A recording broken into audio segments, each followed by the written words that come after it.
یہاں پر زخم جو ہے اس کی گہرائی بڑھ رہی ہے.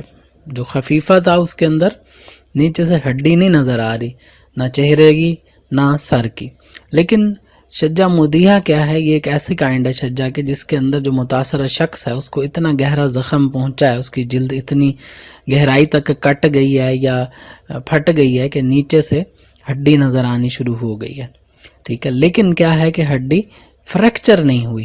ٹھیک ہے، یہ ایک باریک بات ہے، یہ ذہن میں رکھیں کہ ہڈی جو ہے وہ فریکچر نہیں ہوئی. ٹھیک ہے، تو پھر اس کی پنشمنٹ کیا ہوگی؟ اس کی پنشمنٹ سب سے پہلے تو قصاص ہوگی. اب آپ کو قصاص کے بارے میں علم ہونا چاہیے. ٹھیک ہے، اور قصاص کے اوپر عمل جو ہے وہ ہمیشہ یاد رکھیں آتھورائزڈ میڈیکل آفیسر کی کنسلٹیشن کے ساتھ ہی کروایا جاتا ہے. ٹھیک ہے، جو آتھورائزڈ میڈیکل آفیسر ہوتا ہے وہ فینڈر کی جو ہیلتھ کنڈیشن ہے اس کو چیک کر کے اگر تو وہ اس بات کو الاؤ کرتا ہے کہ ٹھیک ہے جی اس شخص پر قصاص اپلائی ہو سکتا ہے تو پھر تو قصاص اپلائی کیا جاتا ہے. لیکن اگر میڈیکل جو آفیسر ہے اگر وہ انکار کر دے، وہ کہے جی کہ نہیں جو فینڈر ہے وہ اس قابل نہیں ہے کہ اس کے اوپر جو ہے ہم قصاص اپلائی کریں، اس سے اس کی جان کو خطرہ ہے یا کوئی بھی اور مسئلہ ہے، تو ایسی صورت میں پھر اگر قصاص ایگزیکیوٹیبل نہیں ہوتا تو پھر عرش اپلائی ہوتا ہے. اور عرش کی اماؤنٹ کیا ہے؟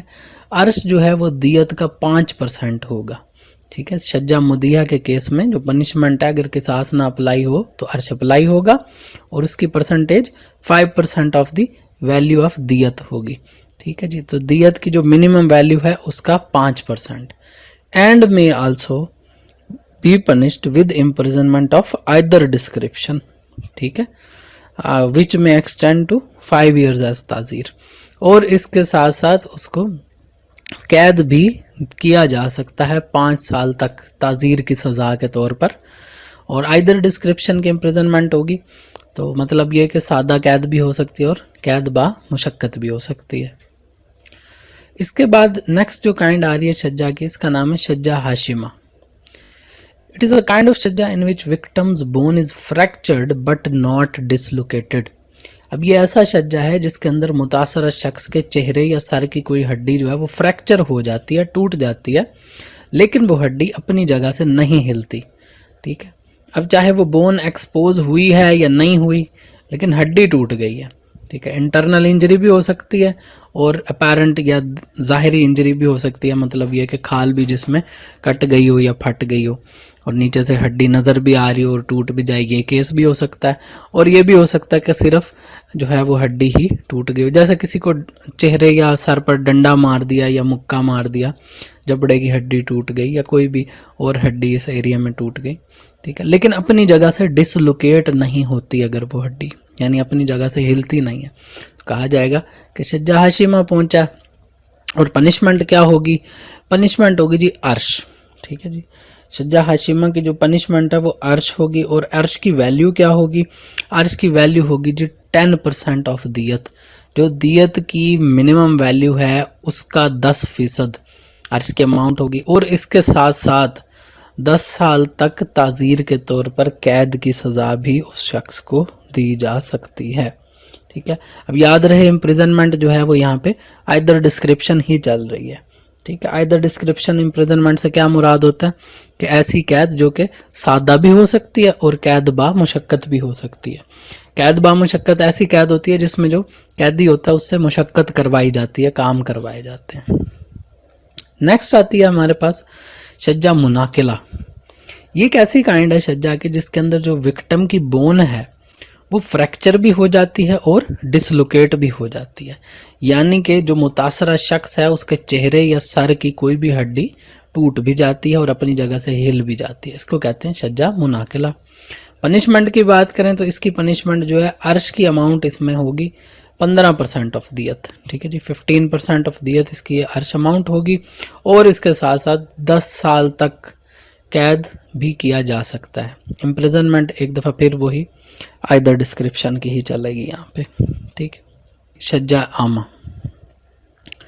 شجع عامہ کیا ہے؟ یہ کائنڈ آف شجع ہے in which wound on victims skull reaches to brain membrane.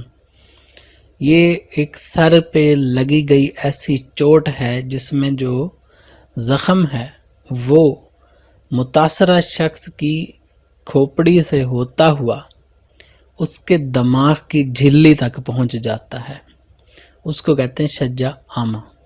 ٹھیک ہے، یعنی کہ جو ہمارا دماغ ہوتا ہے اس کے گرد ایک باریک سی جھلی ہوتی ہے. ٹھیک ہے، تو یہ ایک ایسا زخم ہے جو کہ وکٹم کی کھوپڑی پہ لگایا گیا ہے. ٹھیک ہے، تو دیکھیں عامہ جو ہے وہ اسپیسیفائی کر دیا گیا، سر کا حصہ، کھوپڑی کا حصہ. اور کس لیول تک ٹوٹا؟ اس لیول تک ٹوٹا یا زخم اس گہرائی تک گیا کہ وہ برین کی ممبرین یعنی دماغ کی جھلی تک پہنچ گیا. تو اس کو کہیں گے شجع عامہ. اور اس کی جو پنشمنٹ ہے وہ پنشمنٹ جو ہے وہ عرش ہوگی، اور عرش کی جو اماؤنٹ ہے وہ 1/3 آف دیت. ٹھیک ہے جی، یعنی دیت کی منیمم ویلیو کا 1/3 حصہ.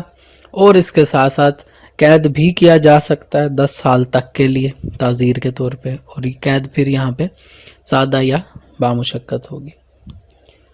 اس کے بعد آتی ہے لاسٹ کائنڈ شجع کی، شجع دامغہ. شجع دامغہ جو ہے یہ کائنڈ ایسی شجع کی جس کے اندر جو زخم ہے وہ متاثرہ شخص کی کھوپڑی میں اتنی گہرائی تک چلا جاتا ہے کہ اس کے دماغ کے گرد جو جھلی ہے وہ پھٹ جاتی ہے، وہ رپچر